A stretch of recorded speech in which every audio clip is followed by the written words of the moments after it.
Our agenda, a presentation on public safety taxation ballot question by Tyson Cox, committee chairman for the Mesa Verde FOP Lodge number 74.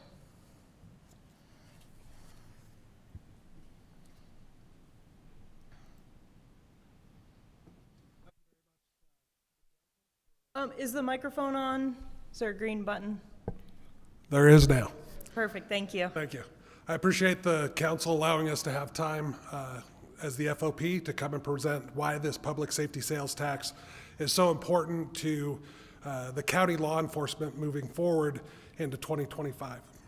So the idea behind the public safety sales tax is we want to shift the burden of financial responsibility of law enforcement from the property owners to all of the people that utilize services, law enforcement services within Montezuma County. So the intent is to impose a countywide public safety sales tax of 1% that will solely fund the Montezuma County Sheriff's Office. The current Sheriff's Office funding that comes from the Montezuma County General Fund that will be put back into the general fund, and this will fund the current general fund budget shortages that then will create excess funds that can be returned to taxpayers. The returned funds will be in the form of a mill levy credit on property taxes, and this credit will be calculated each year based on leftover funds. So the big question is, why do we need a public safety sales tax? So over the years, specifically probably the last 3 or 4 years, we started to see a serious decrease in Kinder Morgan oil and gas revenue. We've also seen a decrease in collectible property tax revenue that is due to legislation that has been passed by the state. Along with that, we have seen increased inflationary rates over the past 3 years. We saw that peak in 2022 at a rate of 8.01%. Now, how does that affect us and how does that affect funding for the Sheriff's Office? This is how our county general fund property taxes are sourced. The majority of that is sourced by oil and gas revenue through Kinder Morgan, and we've seen a decline in that, and that has been declining for the last 5 or so years. Along with that, we see that 18% of our county property tax sources is sourced by residential property tax. With the new legislation that we have seen come down from the state legislature, we are seeing decreases in how the county can collect property tax revenue through that legislation. So where does it all go, right? Not to bore anybody to death, but there are 35 special taxing districts that make up how tax revenue is collected. 1% of our revenue comes from municipalities, 27% from the county, and then where does it go? Into those special taxing districts. 27% of all the money collected coming in goes to the county, and the largest portion of it, 47%, goes to the schools. So the Board of County Commissioners, seeing the decline in revenue over the last couple of years for the 2024 budget cycle, instituted a bunch of financial reductions that included reduction of paid holidays by 3 days, no COLA raises for the past 8 years. They shrunk the motor pool, the fleet size. Building janitorial services were cut by 50%. Basically, this is what the county did, seeing that there was a reduction in revenue and what they could afford. These were the steps that they took to reduce the budget and make it more affordable to stay within what the county can afford. So in 2023, Proposition HH failed. The governor then called the special session for Senate Bill 238-001. What this did is this reduced the actual residential valuation by $55,000 per residence and decreased the tax rate from 6.76% to 6.70% for fiscal 2024 only. Now, this created an issue for the Board of County Commissioners and their budgeting process because their estimated loss to the county general fund budget is estimated at $450,000 to $500,000 for fiscal year 2024. So a property task force was then created to evaluate different property tax reductions. It's unknown at this point how that will affect property taxes moving forward, but it is anticipated that what we are going to see moving forward from the state is they are going to reduce property taxes. This is the current tax rates based into the city and county. Cortez is there, Dolores, Mancus, the Southwest Memorial taxing district. And this is the proposed Montezuma County 1% sales tax. The only exemption to the 1% sales tax that would be collected is farm equipment. That was the one thing that the commissioners built in there as the only exemption that would be allowed in the sales tax. So the estimated sales tax revenue per the state of Colorado, this is based on the following proposed rate of only exempting farm equipment. It is estimated that that 1% sales tax will generate $8.219 million.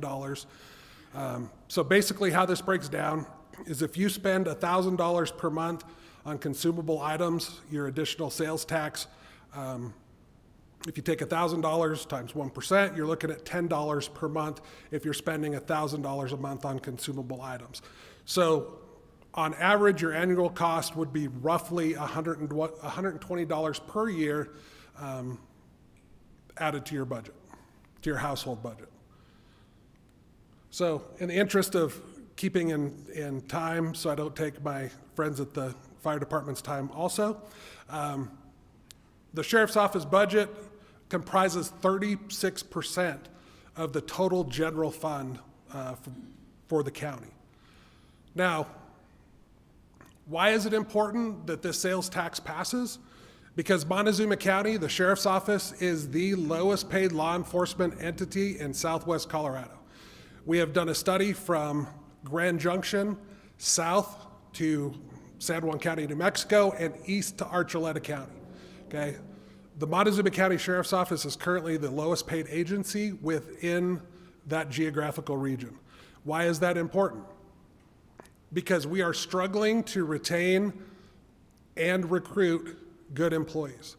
Unfortunately, we lose a lot of our good employees to the city of Cortez. You're welcome for getting them all trained up. But what we're seeing as a trend through the agency is a majority of our officers, when they hit about the 3-year mark, which is that point where our officers are kind of good to operate on their own, they don't need a lot of oversight from supervision, they're feeling comfortable as cops out there doing good work, is they start looking for employment elsewhere.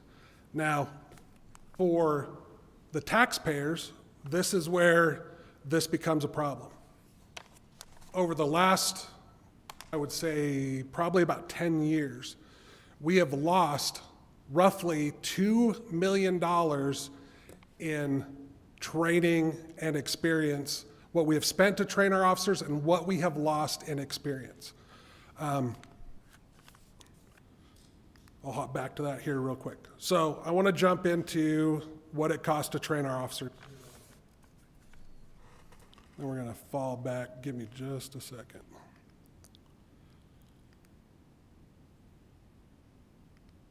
So it costs the county taxpayers about $10,000 per year to train a certified deputy to what the yearly requirements are that are required by Colorado Post House Bill 1287 and Rule 24.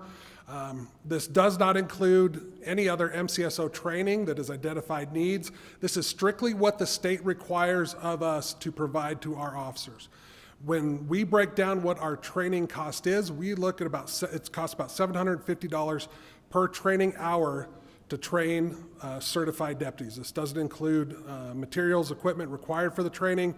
So it costs roughly $40,000 to train a new deputy to the point that they can operate as a solo unit. This is through their 14 weeks of the field training program and 2 weeks of new member training.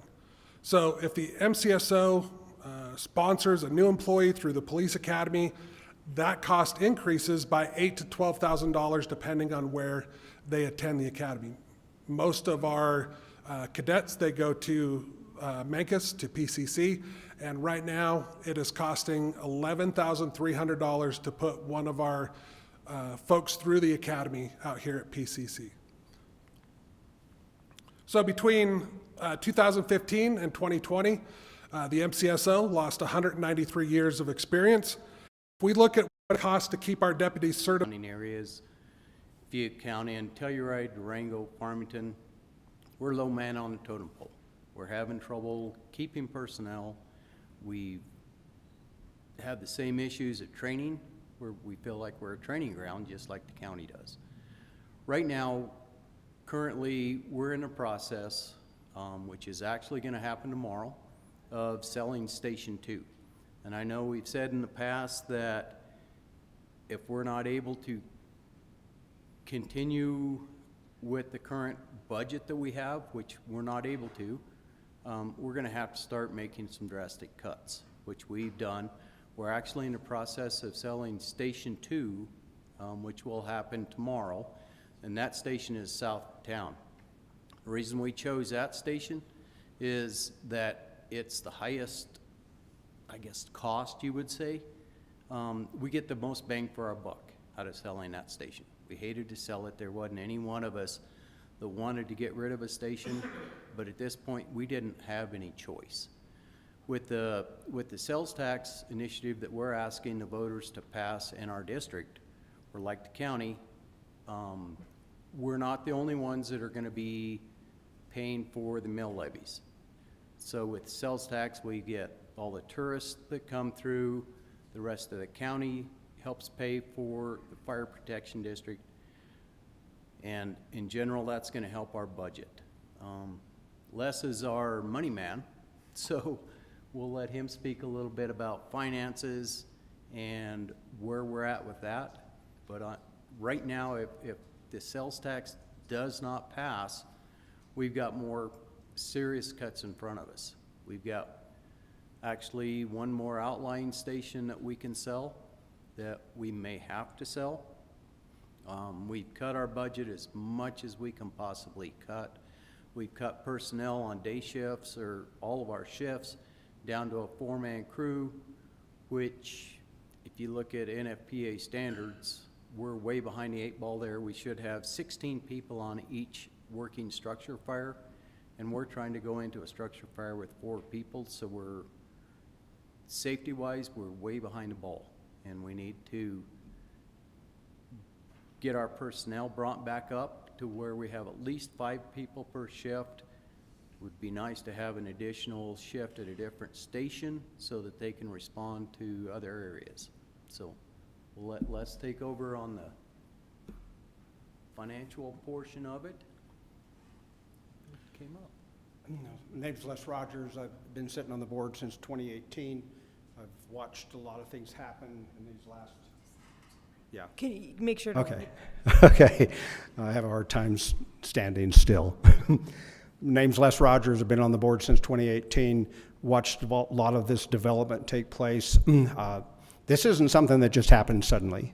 We begin our discussions in earnest about our financial position for the fire district clear back in 2020, 2019, as we began to see what was coming down the pike. And so we've been addressing this for some time. We went after a mill levy increase. We went after de-Gallagherization. We've gone after grants. By the way, didn't get those former 2. We've gone after grants. We've gone after all the sources of funds that we could. In 2022, we switched to a 2-person fire chief position. And we had an administrative chief and we had an operational chief. That was a new one for us as a district, but it's not something that's new to fire districts at large. We did that solely for the purpose of trying to focus on our finances. And so there's been lots of long board meetings discussing this, discussing personnel. What do we do with personnel that, just as Darryl mentioned, as SO has the same problem with, we train them and they're gone. And so we've got to get compensation up. We can't just be a training mill. We have to have safety. As he also said, we're running just 4 people on shifts. and we really should be running 6. In the near future, we're going to have to gear up Station 3 out on the Dolores Highway. That's going to cost money because our call volume, just like everybody else's call volume, continues to go up. It's not going down, and it's not going to go down. So on the graph up here, you can see that the blue line is responses. Now that line is not relative to the red, the orange lines, but you can see the red line is our property tax revenues. And we are funded primarily by the mill levies that we have, and that funding is supplemented by other programs, primarily since 4 years ago when we began to heavily address our wildland division, and we started creating revenues from our wildland division. Our wildland division has generated over $1 million of profits to the district in the last 4 years. That saved our butt, frankly. And we've gone after grants. We went after a SAFER grant this year, did not get it when all logic says we should have got it because some other districts in the past around here have got it that really should have. But that's their program. But you can see property tax revenues have gone up as a result of some of the legislation that was discussed that is impacting SO. It's impacting us as well. We had a backfill of $190,000 last year as a result of the changes that the legislature made. That won't happen again. And then the new legislation with House Bill 1001, that's going to impact us as well. Could impact us by several $100,000, and we don't have several $100,000 to work with. We've had hard decisions in the board meetings. As you can see, our expenses are going up. Our property tax revenue isn't going up as fast. That's a result of expenses are a result of inflation. It's a result of a lot of factors, and we've cut where we can. So when we look at asking the community for tax increases, I don't want to be a Milton Friedman. I don't know if anybody in here is a Milton Friedman fan, but Milton Friedman said, vote no on every tax increase. I don't want that. I don't want it for our community. I don't want it for our SO. I don't want it for our fire district, for our school districts. Taxes are, to use the old adage, a necessary evil. We've got to have them. So what is the impact of this? We ran hard numbers going through what does our district need in order to get us to the point where we can cover capital equipment, where we can cover personnel, so that we can function the way we should function. Click it to that. Oh, okay, there we go. Thank you. So what we did was we ran our numbers and we crunched it out to 0.54%. That's not a number just drawn out of the blue sky. That's a calculated number based upon projecting revenues, based on projecting costs of equipment replacement. As our apparatus in the fire department gets older and older and doesn't meet national standards, then we have to replace it. If we have equipment that is not functioning correctly, which I will address, the elephant, so to speak, and that's why did we buy a new engine? Because the other one failed on 3 different occasions. It was already over its life for the frontline service, and in process of engaging a response, it failed, and they could not find out why. So we had the opportunity to acquire one, and the question might be raised, well, why did you acquire one whenever you are in trouble?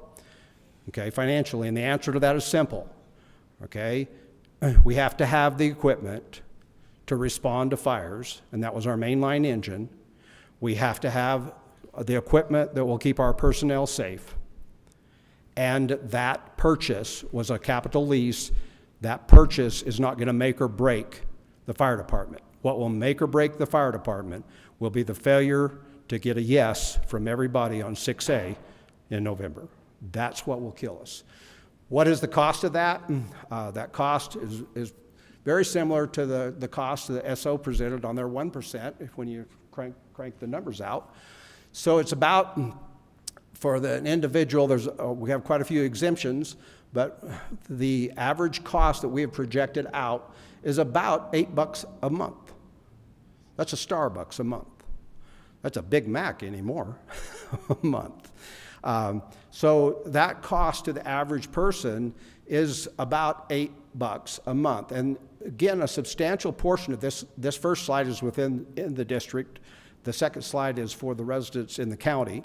But the majority of this is going to be borne by outside people coming through here. Not the residents of the district, not the residents of the county. The majority of it's going to be borne by the people who use our services, whether they're traveling to see Mesa Verde, the Four Corners, Canyon of the Ancients, Moab. They're coming through here, they're spending money, and we want them to help pay for that.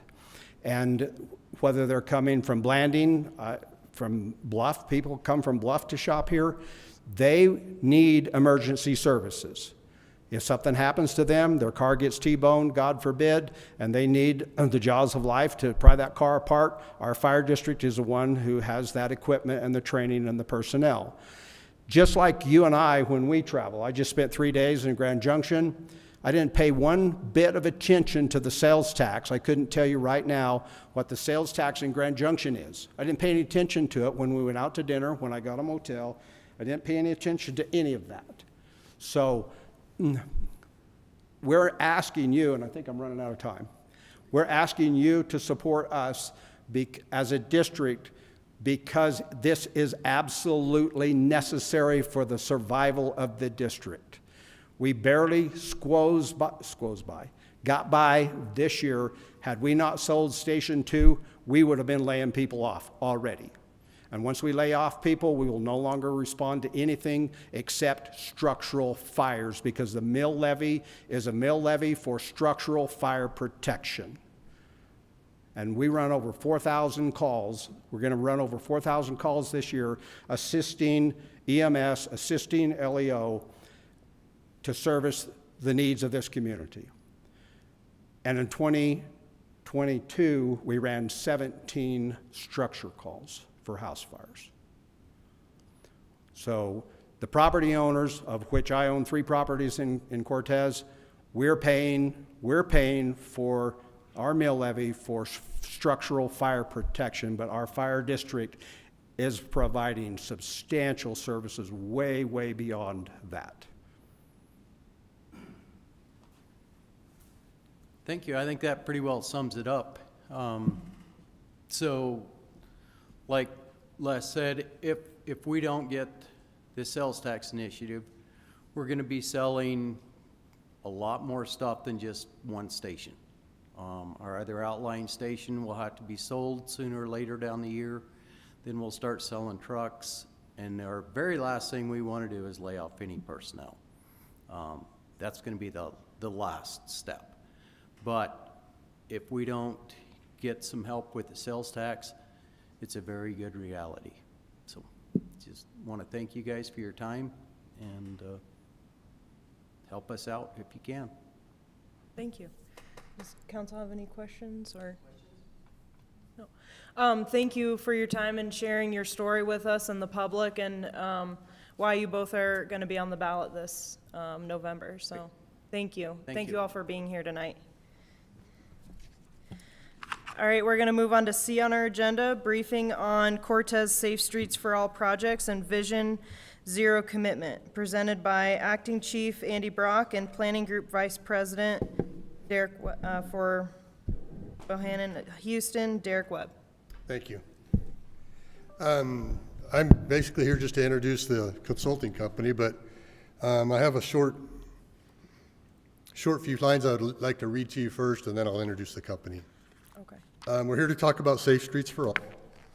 It's a grant from the Department of Transportation. The long-term goal of the grant is to make our streets safer for everyone, whether it's those that walk, bike, wheelchair, or drive.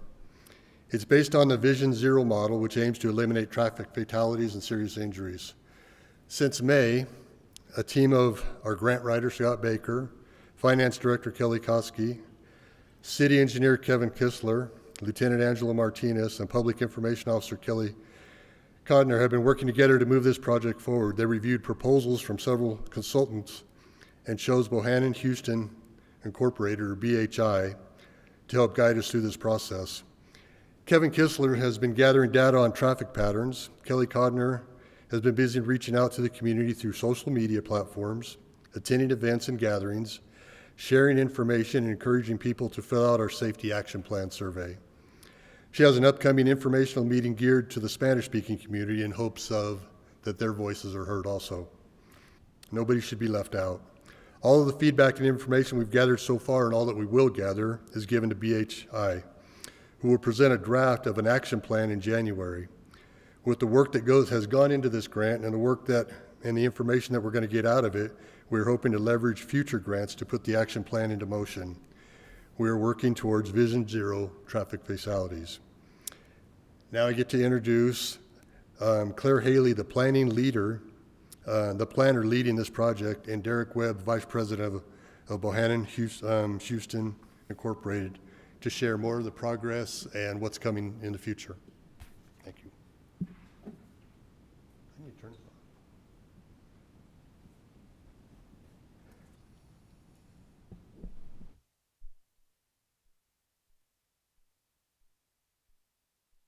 It looks like we're still muted.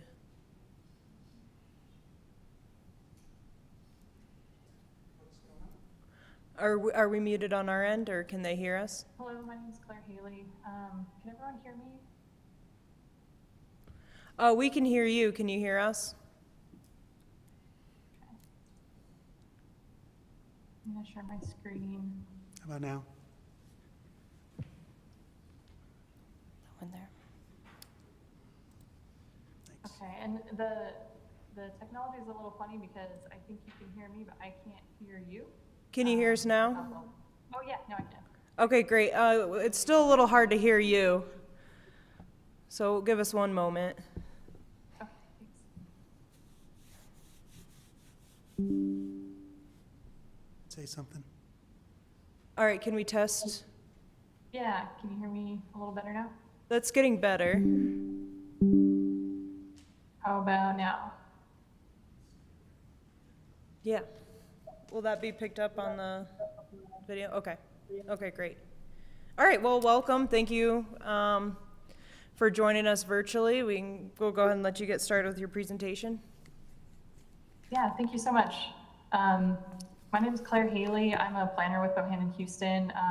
Derrick Webb is also with me here. Derrick's the project manager for this project. And we're just here today to introduce you to the project, kind of give you an overview of what we're doing, as well as talk about Vision Zero and what we need from you as City Council as part of this project. So I'll be starting by just overviewing the Safety Action Plan components and what is required for this grant from the Safe Streets for All program, which is from the Federal Highway Administration. Also be giving you an overview of the project progress and the engagement that we have upcoming, as well as a debrief of the crash analysis that we've conducted. And then I'm going to talk a little bit about Vision Zero, and then we can talk about the Vision Zero commitment piece of the action plan. So these are the components for a safety action plan. These are required from the Federal Highway Administration as part of the Safe Streets for All grant, which is where the funding for this project is coming from. So most importantly for you all is this first piece, the leadership, commitment, and goal setting aspect. So the Federal Highways requires a public commitment by a governing body to an eventual goal of zero traffic fatalities and serious injuries on your roadways. So we'll touch base on that in a little bit. The plan is also required to set up a planning structure to oversee the development of the plan and the implementation of the plan. We are required to conduct a safety analysis, which we have mostly completed, as well as conduct engagement. So we'll be touching base again on our engagement activities in a little bit. The plan is required to include equity considerations to make sure that our engagement is inclusive and that we're hearing from everyone in the community.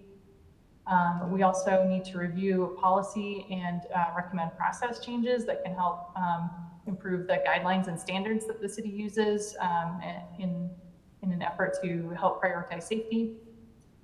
And then a really important piece of the plan is the strategy and project selections piece. So this will end up being a prioritized list of projects. Once the Federal Highways Administration approves this plan, those projects will be eligible for federal implementation funding. So that project list is really important for that reason. And then lastly, the plan will include a method to measure progress over time, to measure progress towards that Vision Zero goal. And then transparency just requires that the plan be publicly available. So the two main points from all of that is the Vision Zero commitment. It is required by Safe Streets for All as part of the eligibility of the Safety Action Plan. And then by developing the Safety Action Plan and committing to a goal of 0 traffic fatalities, that project list will be eligible for future funding. So not only from the federal government, but also this can help elevate your standing with other state and local funding opportunities. So this is where we're at with the project. We started around June. We've completed our data collection. We've almost completed our equity and demographic review and our safety analysis. We're about halfway through the public engagement. And then once we collect that feedback from the public, we will use it to help us prioritize locations for projects and develop recommendations. And then we will finalize the plan. We'll have a draft plan hopefully around January, and then a plan finalized later in the year. So this is the engagement we've conducted so far. In June, we launched a website called cortezsafestreets.com. And in your packet, you should have a handout which has the website on there if you want to go check it out.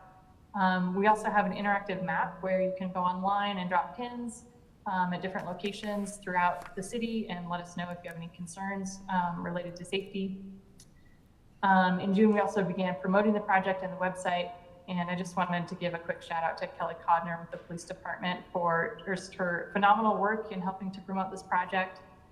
We've gotten tons of feedback on our interactive map and our survey, and most of that is due to Kelly's outreach efforts. So just wanted to thank her for that.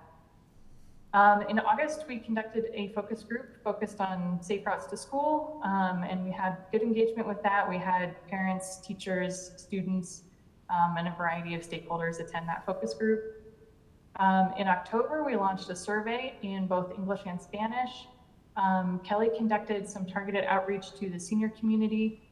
And next week we have a Hispanic roundtable at the rec center, which will be geared towards Spanish speakers, and we'll have some Spanish language materials to help get input from the Hispanic and Latino community.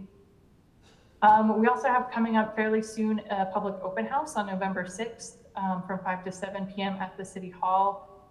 We'd like to invite you to that open house if you're available to drop by. We'll be there in person, and we'd love to meet you and chat about this plan a little bit more. In spring, well, probably before spring, we'll have a draft plan release, and we will be coming back to City Council to hopefully adopt the plan and or commit to a Vision Zero resolution. This plan does need to be wrapped up by June 2025, as that's our grant funding deadline. Okay, so I wanted to briefly go over the safety and crash analysis that we've conducted, just so you can get an idea of what safety looks like in Cortez. So we looked at crashes between 2018 and 2022. We don't have a complete data set yet for 2023, so that's why it only goes up to 2022. During that time frame, there were 536 crashes in Cortez. 5 of those were fatal crashes, and 20 of those were serious injury crashes. So here's that in a timeline. You can see that in 2020 and 2021, those killed and serious injury crashes, which we call KSI crashes, really spiked. And that's reflective of national trends. We see that in national data as well. That COVID and the pandemic lockdowns really caused an increase in crashes. This table shows the severity for all of the crashes in that 5-year time frame. 409 of them were property damage only crashes. 102 resulted in some form of injury. And then again, 20 were serious injury and 5 were fatal crashes. So our plan is really focused on those serious injury and fatal crashes. And we'll touch on Vision Zero in a little bit, but really our goal is to reduce and eliminate those most severe crashes. So that's what we're focusing on. We're also focusing on vulnerable road users. Vulnerable road users are motorcyclists, bicyclists, and pedestrians. And we call them vulnerable because they don't have a vehicle protecting them in a crash. And so if they're involved in a crash, the outcomes tend to be much more severe. So that's true generally, and we can see it's also true for crashes in Cortez. So we had 29% of the motorcyclists involved crashes resulted in a fatality, and 29% of them resulted in a serious injury. For bicyclists, we luckily didn't see any fatal or serious injury crashes, but bicyclists are very likely to be injured in some form if they're involved in a crash. For pedestrians have the worst outcomes in a crash. Over a quarter of pedestrians, if they're involved in a crash, will die from that crash, and 45% will be seriously injured. So this is a big contrast when you look at the all crash severity, where only 1% of crashes result in a fatality and 4% result in a serious injury. So that's why we're focusing also on those vulnerable road users. We also looked at roadway type when we looked at crashes. So you can see that state highways tend to have more crashes than city streets. If you look at the all crash number here on the right, 64% of all crashes occurred on a state highway. And then for KSI crashes, the number is even higher. So 80% of those serious crashes happen on a state highway. So you can see that information here mapped out. The orange lines are the top crash corridors in Cortez, and you can see that those are on the state highways. The green dots represent fatal and serious injury crashes from vulnerable road users, so pedestrians, motorcyclists, and bicyclists. And then the yellow ones are fatal and serious injury crashes from non-vulnerable road users or drivers. So again, we can really see crash clusters around the state highways, although some other locations around town as well. This is a heat map of all of the crashes, so not just the KSI crashes, but all of them. And again, we can really see that those hotspots through downtown. Okay, so to close, we wanted to talk about Vision Zero and the safe systems approach. If you were to commit to a goal of Vision Zero, this is kind of what that framework would look like. So Vision Zero is a strategy. It developed internationally, but has really been coming into the US, and the Federal Highways Administration has really been embracing the strategy. Its goal is to eliminate all traffic fatalities and serious injuries while increasing safe, healthy, and equitable mobility for everyone. And it has the viewpoint that traffic fatalities and serious injuries are unacceptable and preventable, and takes a proactive approach towards traffic safety. So this differs from how we've approached traffic safety in the past. Oftentimes we treat traffic deaths as inevitable, as sort of just an unfortunate cost of traveling on our roadways. But Vision Zero treats traffic deaths as preventable, and knows that there are strategies and proven countermeasures that we can implement that will reduce fatalities and serious injuries. The traditional approach also assumes perfect human behavior. So, if there's a posted speed limit, it assumes that drivers are going to go that posted speed limit. If there's a crosswalk, it assumes that all the pedestrians will cross at the crosswalk. But the Vision Zero approach kind of takes a more realistic standpoint and knows that human behavior isn't perfect, and that oftentimes drivers speed and pedestrians won't cross at the crosswalk. And so we really try to integrate that human behavior into the design and implementation of safety treatments. The traditional approach focuses on preventing collisions.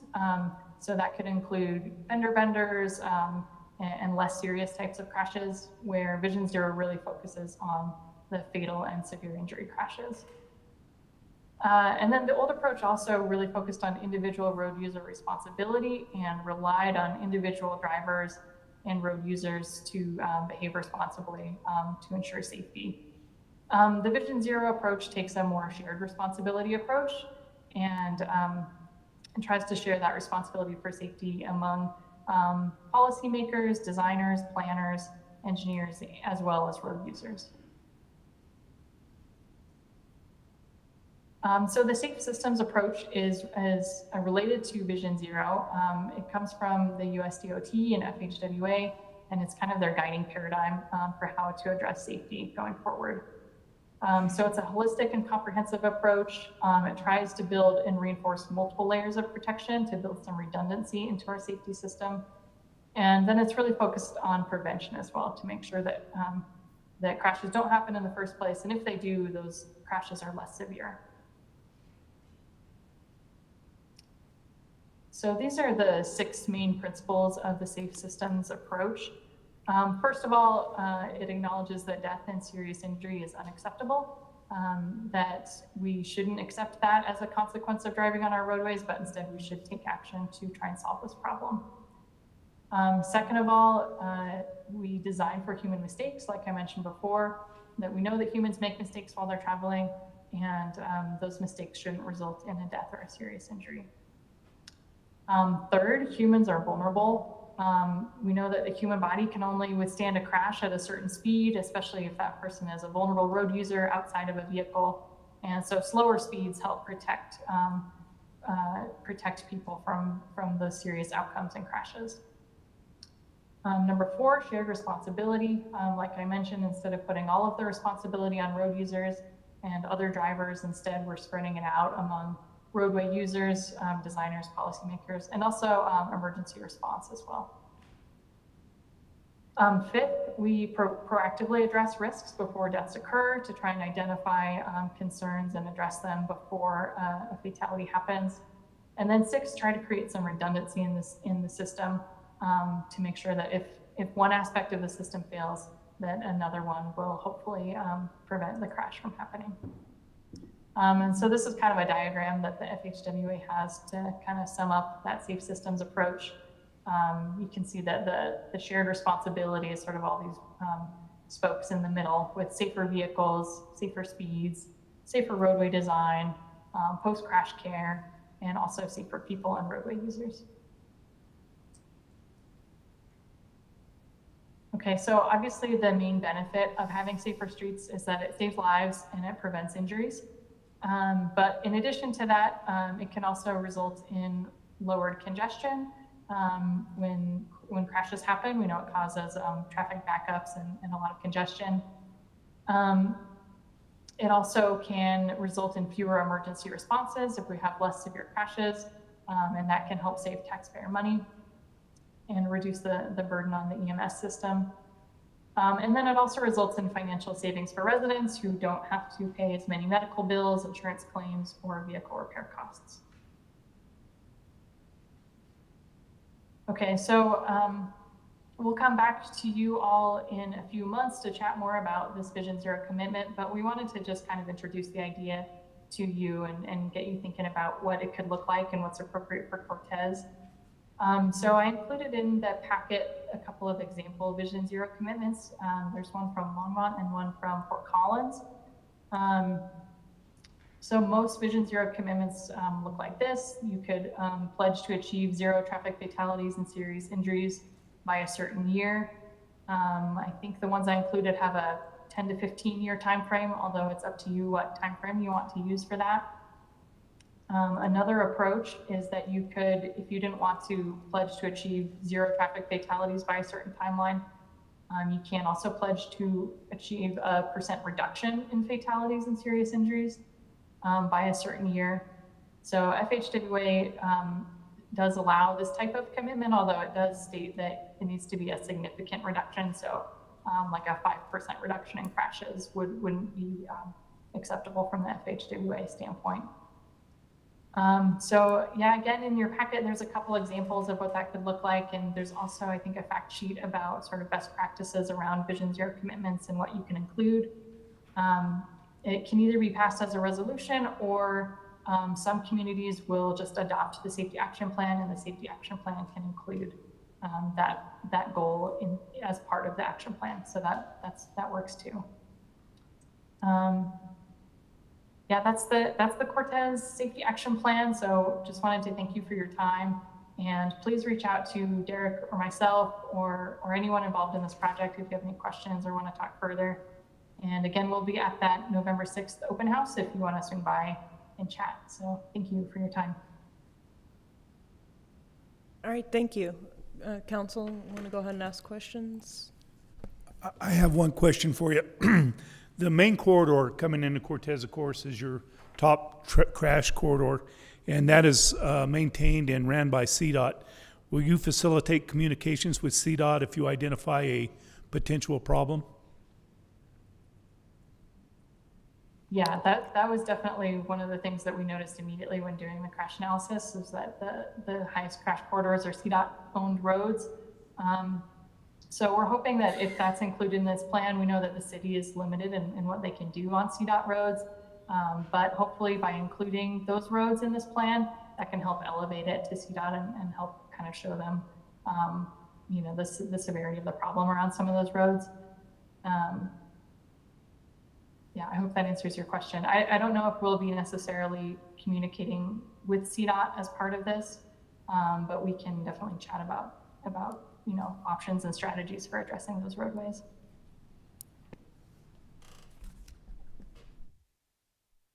How long will the survey and the interactive map be open to take more input from the public? Yeah, we'll be leaving it open through mid-November or so. So we definitely want to leave it open through the public open house, and then for about a week or so after that to make sure that we collect all the input. Okay, great.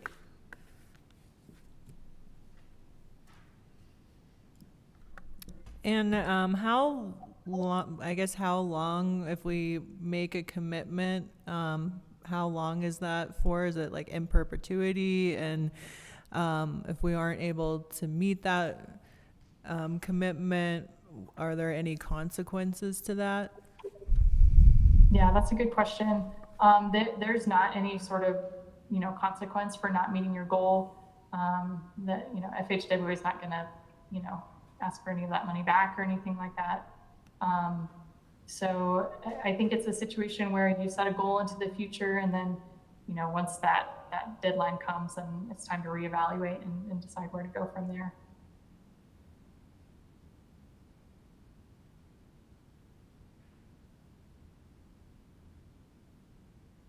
All right, well, thank you for your time. We look forward to hearing how this process goes and what you guys can do to make our city safer. Yeah, thank you. Thank you so much. All right, we'll move on to D on our agenda, general council discussion. Do any council members have a discussion item they'd like to bring up?